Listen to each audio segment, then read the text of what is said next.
Hello, and welcome to another Behind the Poem story. Today's poem that I'm talking about from my first collection, Between Hindsight and Foresight, is called Summer Storm.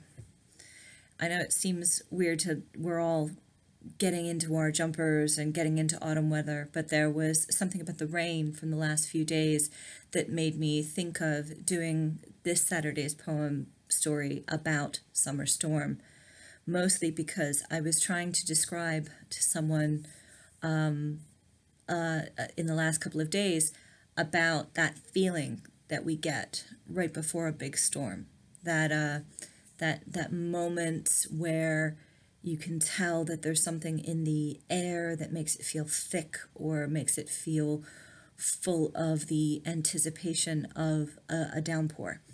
So this is one of the newer poems. It was written in the last 3 years, which I can tell mostly from the ideas in it, the images in it. My kitchen door is the back door to my property, so I can look out into the garden on it, and I've only been here for a few years, so there is something about storms and when you can be warm and dry listening to the storm that resonates almost on a spiritual level with me. This idea of being washed clean from it, the water clearing the pavements, clearing the sidewalks, washing anything unpleasant away, and helping the plants grow even when you don't want them to, between the paving stones or in your back garden, for example. There's something spiritually resonant about storms, about the pathetic fallacy of them. When you're sad, it seems to rain. And I don't know if I could ever really define whether I am sad because it's raining, or because I'm raining, I notice, or because it's raining, I notice the sadness, or some other combination of those elements, whether the rain brings on that emotion or the emotion brings on the rain, almost.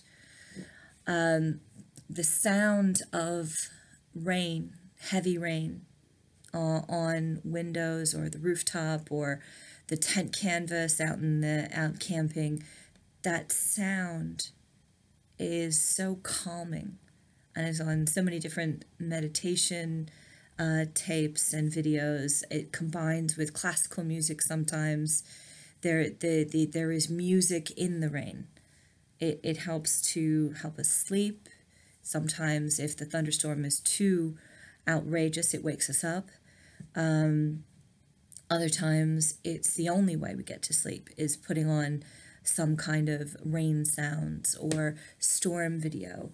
It creates this sense of chaos and anger when the lightning and thunder are going.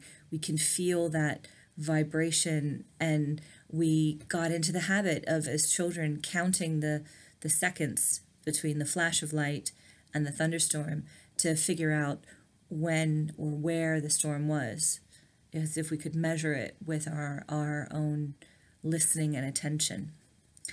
There was a time when I was caught in a storm that was very strange and had showed me just how anglicized I had become.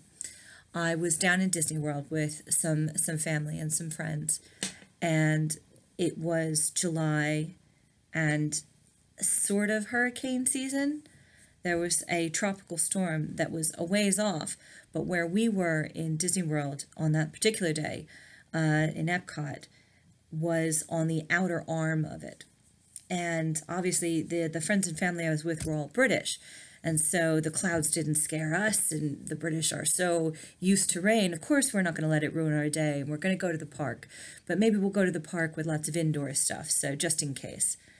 And it was a good thing, because when the rain started, like most Florida rain, it's warm rain, especially in the summer. And this concept was new to the British family that I was with, but it wasn't quite new to me. I'd been to Florida many times, but this concept of rain that was warm was the only strange part about it. And everybody's running for cover, and us Brits and me, who had been fully anglicized, didn't run anywhere. Oh, this is rain, doesn't matter. We laugh in the face of this pathetic American rain.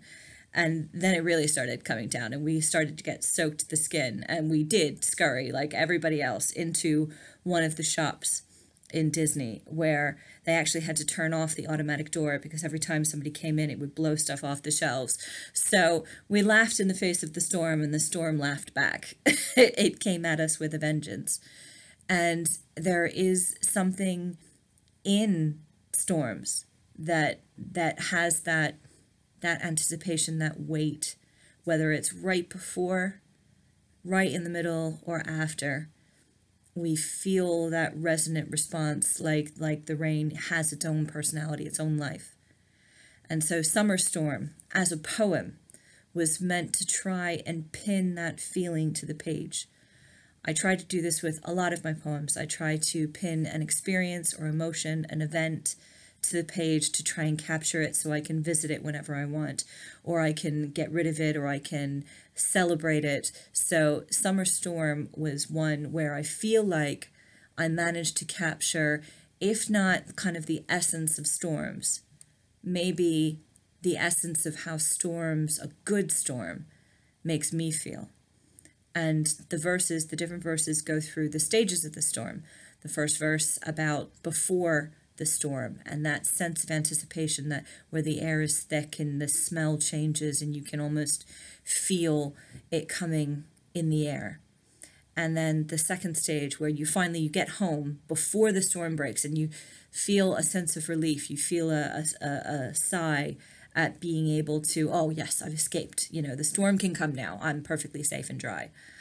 And then moving through to when it starts slowly with the whisper before getting a little bit louder, a little bit more intense, through the roughest part of the storm, watching it, hearing it, listening to it, feeling it kind of enter your soul, until the last verse, as it fades away and everything that's left behind is just clean and fresh and new, waiting for the next morning.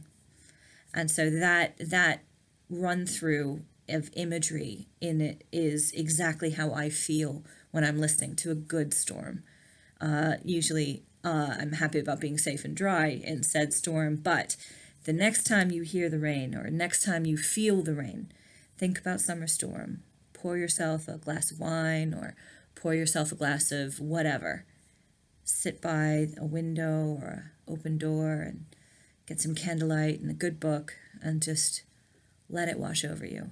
Let it wash through you, and, wash away anything you care about, or that you don't care about, or that seems to be carrying a little bit too much, something that's weighing on you. Let the storm wash it away.